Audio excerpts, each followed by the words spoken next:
So a company sent me an e-bike, which was really cool. I made a video, and then a bunch of other companies were like, hey, do you want our e-bike? And I was like, okay. So I said yes to all of the companies and sent them all my address. And then my mailing store ended up with 10 e-bikes inside of it. And the mail guy was like, can you cut, like, why are there so many? Alex, what are you doing? Are you okay? And I had to be like, no, they're being sent to me by companies, like, against my will. Not really, I want them. I think they're very cool. I still need to make 7 e-bike videos. I had been doing an unboxing and then a ride of each one. This one, however, by Vitalin, was the best unboxing experience yet, because it was fully pre-assembled. I was actually like, great. I was so glad to see that. So far, I've put 5 e-bikes together, and I just do not enjoy the process. This one was totally in the box. All I had to do was stick the seat in and put the pedals on, and I was pretty much done. Very nice first impression, because the unboxing was not only very easy, but also hilarious because the box is just covered in broken English. Vitalin, it's the writing. Enjoy. The downside is I immediately realized I've already reviewed this e-bike, but this is literally just the Ingui. The Ingui Engine Pro 2 or whatever, which is a very popular one for YouTubers to review. This is literally the Ingui. It is 95% the exact same parts as the Ingui, which is hilarious. And that's because a lot of these parts or bikes themselves come from the same Chinese factories. Unfortunately, the Ingui was recalled, even though I highly recommended it to viewers. It turns out it was recalled because the battery was the battery was catching on fire or something. I've daily driven an electric car for, what, 6 years now? And for all those 6 years, people are like, oh, your car's gonna explode, the battery's gonna catch fire in your garage and burn your house down. I'm not worried about my Tesla exploding. Electric car fires are very rare, and it's just whenever something bad happens to an EV, it gets all over the news, whatever. You don't really hear about gasoline cars exploding, even though they explode all the time. However, people were saying the same things about e-bikes, but unfortunately mine actually got recalled, and I recommended it to you as the viewer. I told you that the Ingui was a good bike, and then now the battery is unusable, and I have to dispose of it and get a new battery and everything. They will send a new battery to you if you bought one. Either way, it's not very confidence inspiring. And this is not an Ingui, it's a Vitalin. They need to hire Americans to name their companies, because these company names are terrible. Ingui, Fido, Vitalin. Some others I have right now are Dinigo, Tutio. Happy Run, that's a fine name. Crazy Bike, that's kind of a weird name. That's not to say that if you want an e-bike, you should get an American one. For example, I think Aventon, I think that's the name. Aventon is a very common bike that you can go into an American store locally and buy an Aventon. But these bikes are also made in China, very likely from the same factory. The only difference is they have American-based sellers. Now, they're a little more expensive because you get American support and you can like get them serviced locally.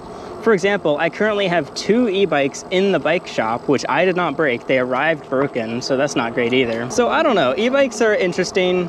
I think some people are like, okay, I'm just gonna not get one of these weird Chinese broken English e-bikes. But honestly, if you buy an American e-bike, it's still made in China. It still shares probably a lot of the same parts. It's just that it happens to be an American seller versus these Chinese ones are direct to customers, so it's cheaper. Either way, I don't know how to review this bike because I've already ridden this bike. It's just black because I asked for black instead of blue, and it has different text written on the side. That's not to say I don't like it. This is my very first time on it. It was shipped to me with the odometer not at 0, which this is the 6th e-bike I've ridden, and all the others were at 0, but this one actually was shipped with half a mile on the odometer, so that's kind of weird. It also already had a top speed of 29 miles an hour, so, you know, now that I'm saying it out loud, maybe that means that the other bikes are just not tested at all. Oh, of course the other bikes aren't. Okay, wait. I just realized in real time why. The other bikes, you have to assemble them. Of course they weren't ridden. This one they pre-assembled, and I guess they did a test ride before shipping it. Wait, that's actually kind of cool. Anyway, I mean, yeah, it feels the same as the Ingui, which is good. I like the Ingui. It is not very sporty. It's definitely a bike to just kind of cruise on. For 100 pounds, it's pretty nimble. Basically, I got an electric pit bike, which I will do a video on. I just haven't yet because it's hard to find places to ride it because it's not legal. And I also did a video on the Happy Run, which has like really nice suspension and it feels great off-road. This one is not for off-road use. Even just on this gravelly bit, it's really rough.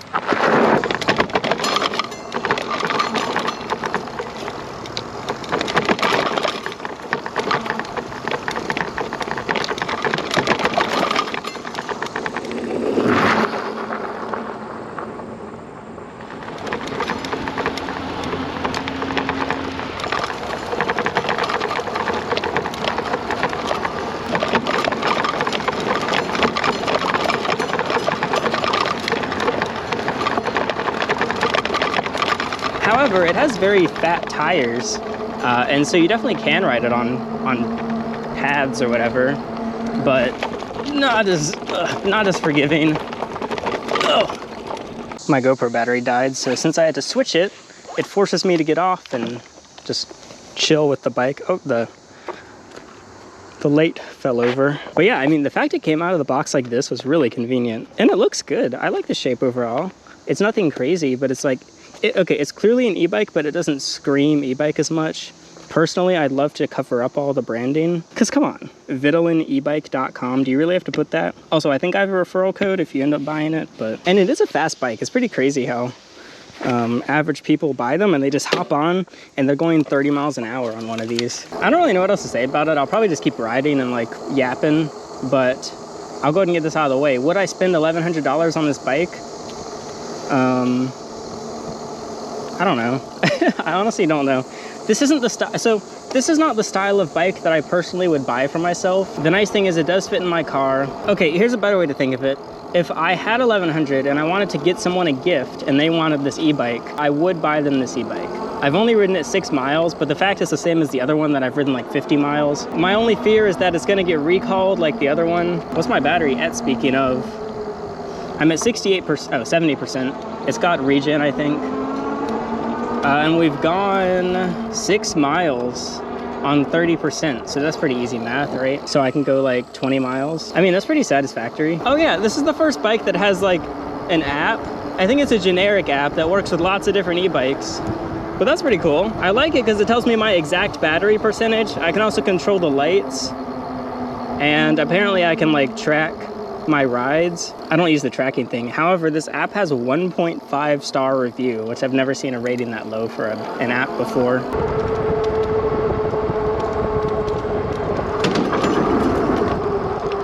Man, it is unforgiving on bumps. Yeah, the bike I've been riding the most is totally different style. I've just been riding it around my property and stuff, and oh, it absorbs bumps so well.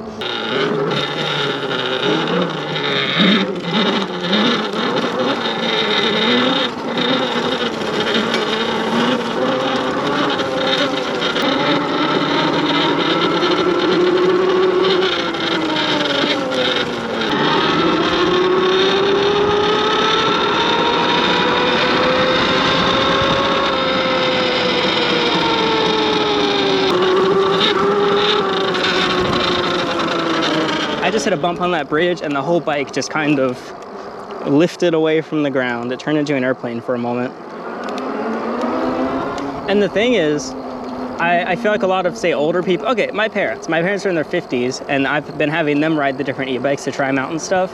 And honestly, I think my mom, even though she was most intimidated by the one that looks like a crazy dirt bike, she looked a lot more confident on it because it's built to go really fast. Like, I think a lot of people look at sports cars and they're like, wow, sports car dangerous. Like, if you get in a Lamborghini, you're more likely to crash. And that's not because the car is dangerous, it's because you're more likely to drive like a total maniac. But if you take control over that kind of vehicle, it's built to withstand such crazy speeds that it's going to be very confidence-inspiring at low speeds. Compared to if you're driving a car that can only go slow, to go normal speeds, it's gonna feel kind of sketchy. And that's how this bike feels, is so like I'm comfortable on it and I'm fine going 26 miles an hour on this bike, but it feels brittle almost. It's more like a bike designed for cruising, but it has the capability to go kind of fast. It's not going 60 or 100 miles an hour, but it's going 30. So I'm just more inclined to recommend a bike that is more sporty because it can do more. Like when I'm on these off-road bits, this is literally just grass. It's not even off-road, it's just mowed grass. I feel like I have to grip a little bit harder than I should just to make sure it doesn't kind of get away from me. Ugh. It can do it. And man, I don't know. it's really rough. But if I did that bit of the trail on the pit bike, I might just, I don't know, I'm gonna get the cops called on me, but I might take the pit bike here and just ride it on this trail. Ugh.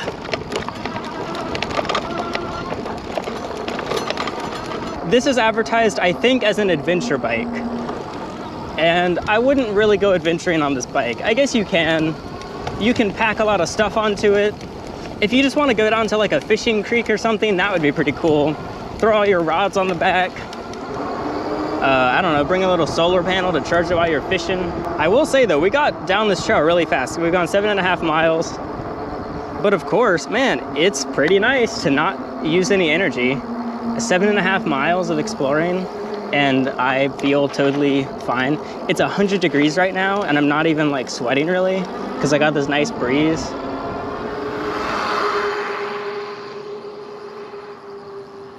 I don't think this bike should be advertised for off-road. I just don't think it's suitable for it. Sometimes I think of it, it's like, all right, I've got these car payments, I'm paying for insurance, I'm paying for maintenance, wear and tear, I'm paying thousands of dollars for tires. Imagine just getting around town in an e-bike. That doesn't fit my lifestyle at all. I wouldn't be able to travel, I wouldn't be able to explore the state, I wouldn't be able to drive fast, I wouldn't be able to deliver for Amazon Flex, I wouldn't even be able to see my family without them coming and picking me up because we live so far apart. However, theoretically, if I didn't do any of those things, it would be really cool to just have an e-bike. Like if I lived in New York City, 100%, I'd have a one wheel and an e-bike, no vehicle. I'd be cooking. I'd probably get like a little trailer. I'd probably get one of those things that pulls kids, and just like for my little Home Depot runs or IKEA runs, just bring my furniture and stuff. Actually, that wouldn't work. I can't bring a... Okay, I don't know if anyone can like live just with an e-bike, actually, is what I'm realizing. I've been riding for 42 minutes, 9 miles. So that's only rated for 18 miles. What is this advertised for? I like how I'm researching the bike while riding the bike. It's so weird. Being a YouTuber is so flipping weird. You just like make videos and then people send you stuff, and people, I don't know. More of you should try being a YouTuber. It's really fun. So it claims to be normally $1,800, but it's on sale for $1,100. I would not pay $1,800 for this. I don't even know if I'd pay $1,100. Maybe I would. Okay. So it says the range is 40 to 65 miles with a recharge time of 5 to 6 hours. So I'm rated, oh God, what is that? I'm not even going that fast, and I'm only gonna get 20 miles.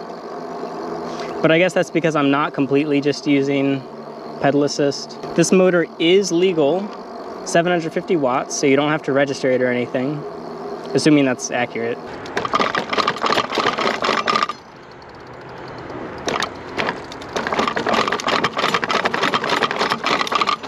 Whoa.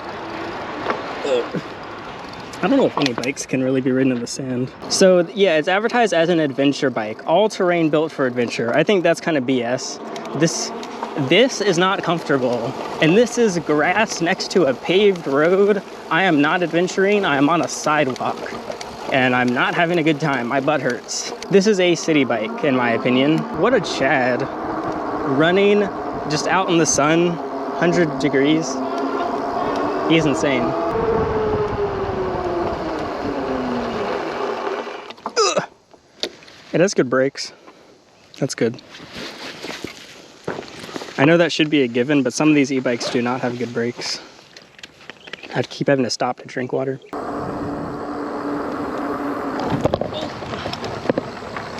Oh, I was not paying attention. I was looking at the screen. The fact it has a phone mount, that probably cost them, what, $2 to add in?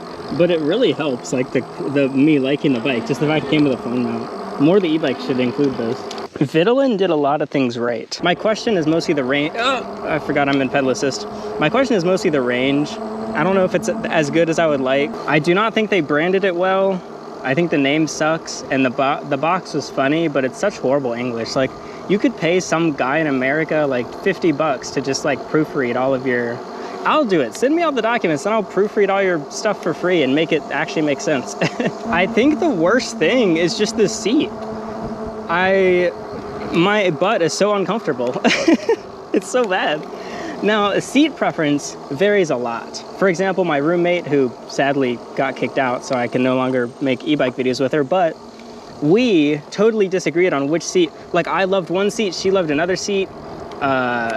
So that also my parents have different seat preferences. So that's just up to the individual. It's kind of hard to say whether you'll like this seat. I'd say if you have a build like me, you will not like it. So if you are skinny and bony, probably not the best seat for you, but I think you can probably just pop the seat out and stick another one in. It should be easy enough. I don't know, yeah. I like the style. I like the all black. It's got some nice orange shocks.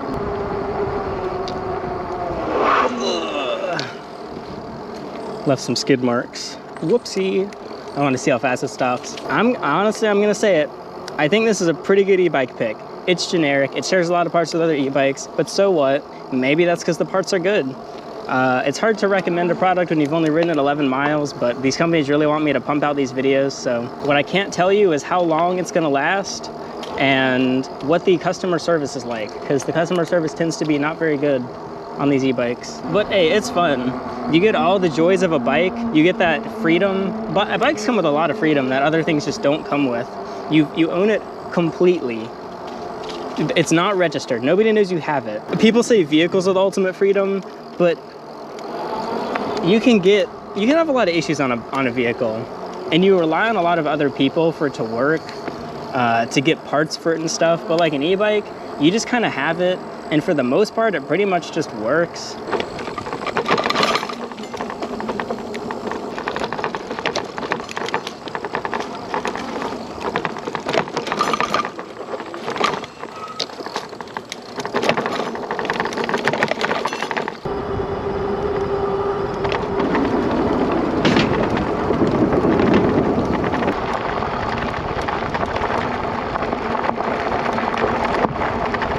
Bikes are just, I really like bikes because it's like you can get on, it can go a lot of places, and it uses your own energy. Plus you can pack a lot of stuff onto them. Like on this alone, it's got this big back part, which you could put a nice huge bag on, plus you can carry a backpack. I think the reason I'm thinking about this is one of my favorite YouTube channels is Survival Lily. I've watched her for, I don't know, like 8 or 9 years now, maybe longer. And she's also done some bike reviews because she's a YouTuber. They send her bikes, and she brought a lot of perspectives that I hadn't thought about with bikes before, and that being that she's all about having like a bug out kit and survivalism, bushcraft, being able to just go off the grid, yeah, kind of just like disappear, zip away. And now I'm more sold on e-bikes because I'm like, wow, that's really cool actually. This e-bike is not a bad bug out vehicle if I get like some solar panels and then I want to make a bug out bag now. Like this could be part of my bug out kit. I carry my tent on the back, I've got some food, I get fresh water, I've got some filters, and then just stick that baby in the sun. It's like, all right, we're in the apocalypse. I do all of my traversing on my black bike in the darkness, totally silent. I can go super fast, nobody hears me. And then during the day, I find some secluded area, I stick my solar panel in the sun and I sleep. And then when I'm ready to go, I got a full charge on my e-bike and I'm ready. So, man, maybe you should use Survival Lily's referral code instead of mine. I think she also reviewed the Ingui, which I got to review as well. She said it was really good off-road. I don't know if I agree though. I don't want to discredit her opinion because, hey, if she thought it's good off-road, then so be it.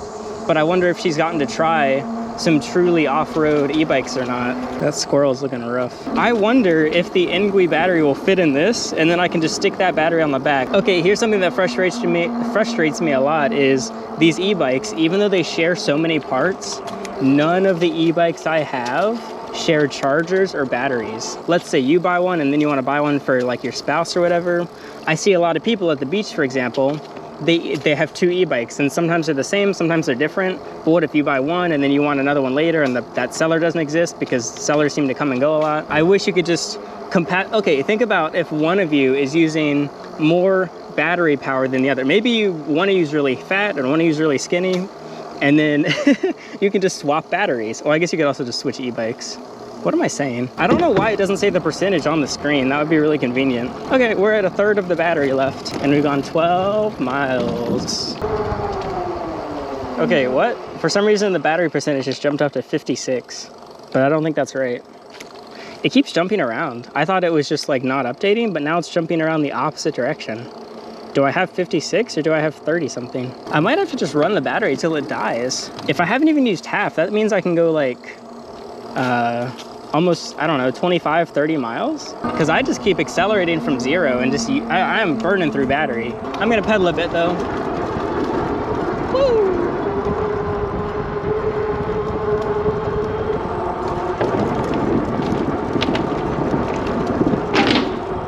Okay, now the battery went back down to 35%. I don't know what the battery is, honestly, I guess that's why the app has such bad reviews. I can't believe the phone mount is the thing I like the most. That loser did not have a phone mount. Okay, this is crazy, but it's way more comfortable if I keep my foot here, because I can keep myself pushed up on the seat. This is so goofy, but this is the first time I'm comfortable on this bike. Oh yeah. Oh, so comfy. Now we're talking. Another channel oh, is that a tiny house? They have a tiny house. Another channel I obsess over is Shy. I kind of forgot to watch him for a while, so I've gotten back into Shy videos. He just explores and adventures. He's from Lithuania. And I'm currently watching through his, he explored somewhere, I don't know where, using a mountain bike. Normally he just walks and train hops. Normally he just hops on trains, but this time he did not hop on trains. It was much more chill. He was just exploring around on a bike, and then he would camp. So yeah, I don't know, bikes are pretty cool.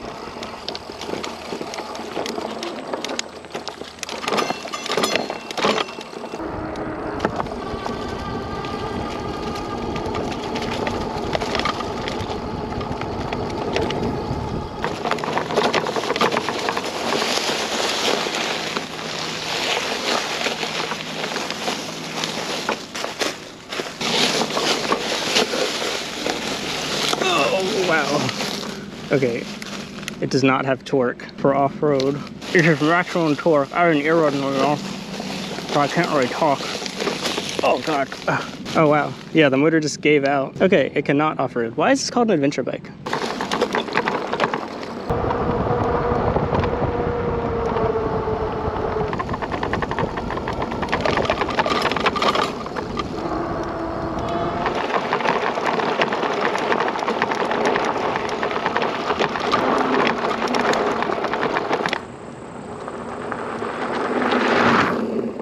One weird small thing is it's the first e-bike I've ridden that does not have reflectors on the tires, or basically inside the wheels. So that's kind of odd. I don't know why it's missing reflectors. The seat, it's not that comfortable. It kind of pushes me forward, which I think the seats push you forward probably so that if you hit the throttle, you don't fly off the back. But my butt is just not that comfortable on this seat. Also, I'm quite skinny, so I have very minimal ass padding naturally. It's not built in, so I need it on my e-bike, and this seat is not comfortable. The biggest thing is they're so gosh darn expensive. Okay, well I've got 20% left on the battery, and I've gone 20 miles, so easy math. Riding the way I do, which is just as fast as I want, I can get 25 miles of range on a single battery. Not bad. I mean, I think that's good actually. I am very light, so say if you're twice my weight, so 230 pounds, you're probably gonna get a bit less range, but you know. And of course, if you use pedal assist, maybe you get double.